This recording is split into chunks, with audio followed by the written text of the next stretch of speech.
Hi, this is Megan Jones, and I wanted to do a video version of my positionality statement.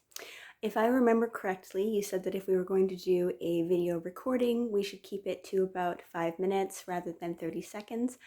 I will try to keep my yammering to 5 minutes. If it goes a little bit over, I hope I don't get too penalized.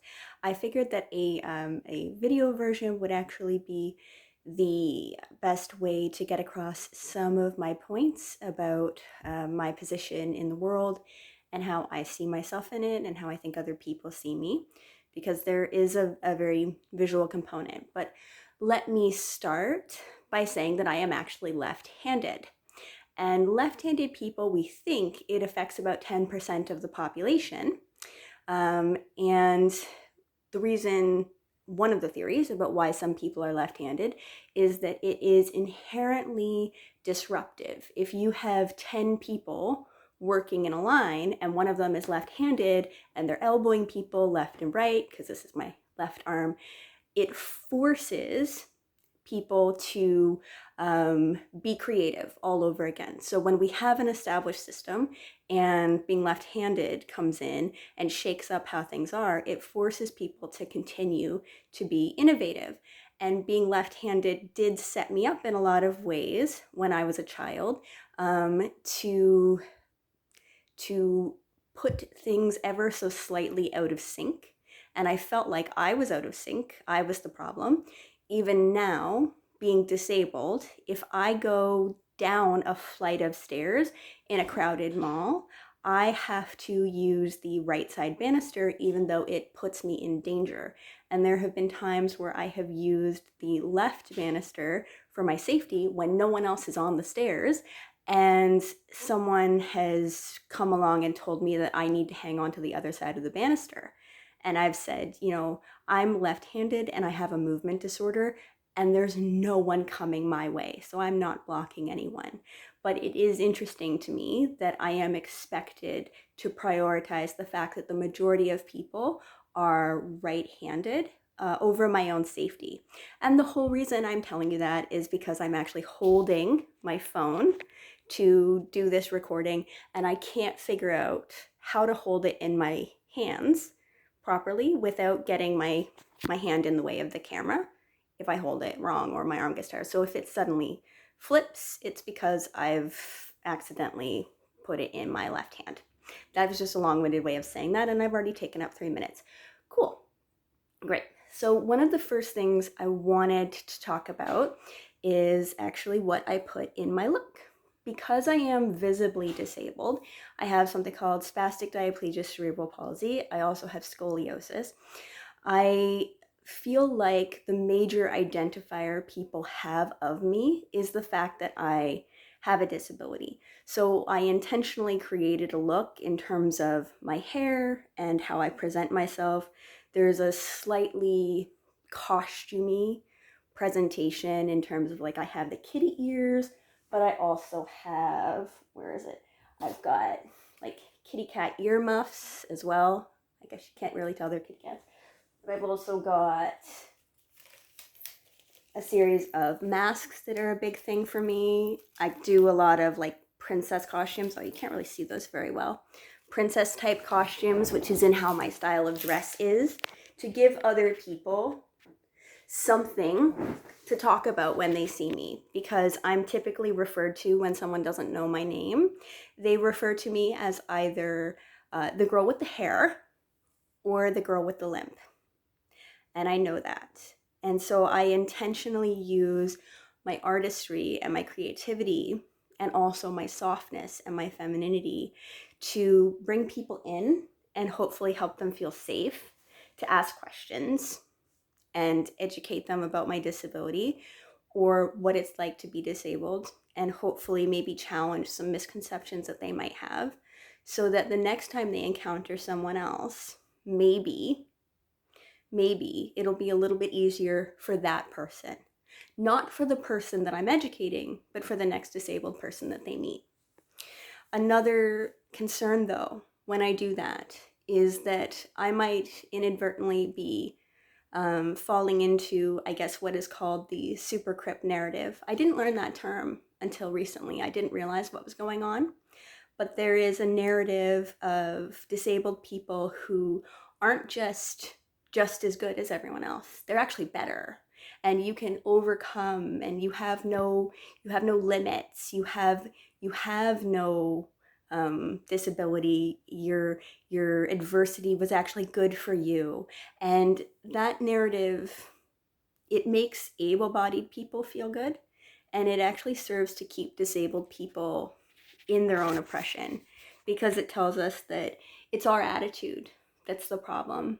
It's our self-esteem that's the problem. And I've always felt like I would rather sit in the corner and do nothing with my entire life than be held up as an example that could be used to hurt other disabled people like me.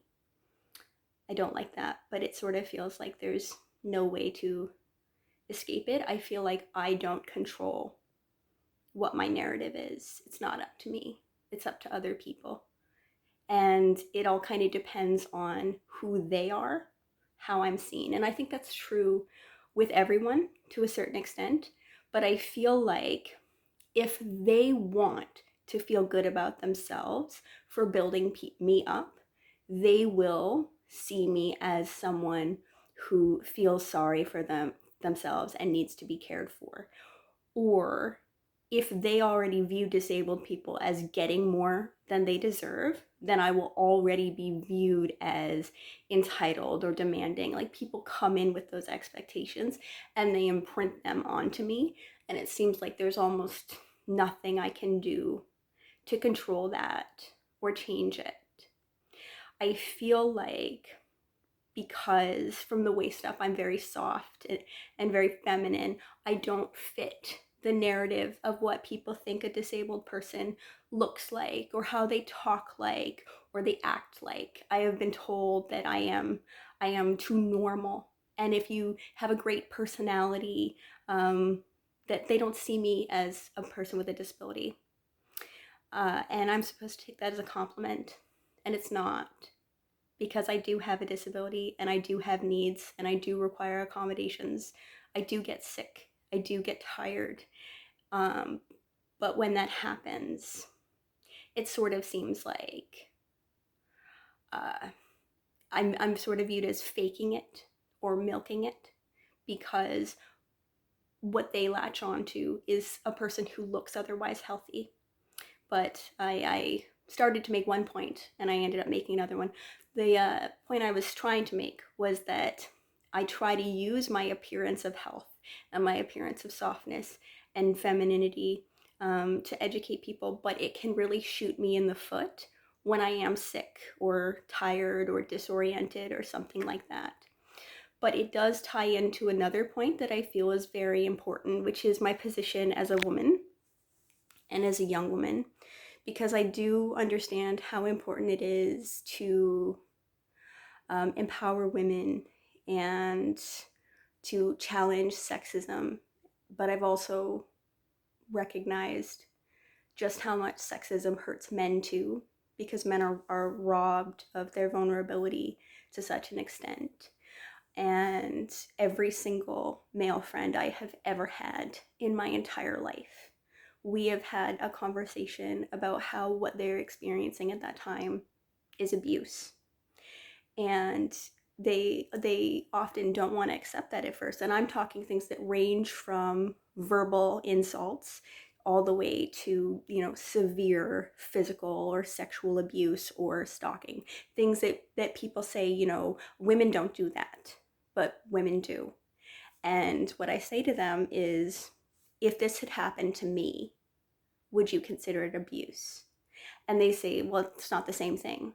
The reason it's not the same thing is because I am a 5 foot tall, 100-pound disabled woman. This means that I have a right to my vulnerability. I have a right to be protected. It's very difficult when people always see you as vulnerable, or they always see you as needing to be protected. But it also means that that I have that right, that if I said something was wrong, or if I said someone had hurt me, that I'm more likely to be believed because I am viewed as more delicate. And that is something, vulnerability, softness, and safety is something that I think is almost completely robbed of men. So I feel that my greatest power is my vulnerability, and I use that to try and, um, challenge some sexism that I think hurts men as well. In reading the article that we were asked to cover for our assignment, I was also thinking about my experiences and not just my upbringing, and how that might affect my position. I have come to find that I am often the speaker in class. I'm the one who voices things that I believe other people are thinking, or I'm the one who asks questions when I don't get it, and really everyone doesn't get it. But my experiences in institutional abuse and being overlooked in the school system, being abused by people because I am so dependent on others for support, also being abused by people in power. I am highly sensitive to the ways that systems are structured, and I'm very sensitive to where they fail or they don't live up to whatever that system's stated goal is. And I've come to find in a consistent set of experiences, when I come into a group setting, I tend to be the one that raises the alarm and says something is wrong here. An example of this was when I was doing a co-op placement in a kindergarten classroom. And there was a situation with a 6-year-old boy, and there was an educational assistant, and she did not like him. And I knew she didn't like him from the beginning. And I saw an incident where she actually grabbed him by his shirt and physically turned him around. And I tried to report it. Of course, nothing came of that situation, but that's one example of many examples where this young boy was identified as having an attitude problem. So it was acceptable for teachers in that classroom to talk about him when he wasn't there and complain about him. And I think inevitably it emboldened this educational assistant to feel like it was acceptable to put hands on when it wasn't. And consistently in my life, I am the one who comes into a situation and says, wait, something's wrong here. And I feel like that consistently makes me look like I am the problem, when really the situation was messed up when I got here, and I'm just not accepting the status quo.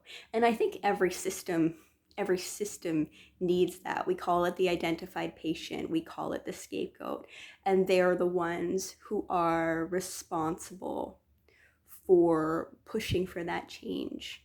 And I do feel like that's important, because when we think about all human rights in history, they didn't just magically happen. The world didn't just magically get better. It got better because people protested and people lobbied for laws, and people drew attention to problems, and they drew media attention, and they worked to push for better.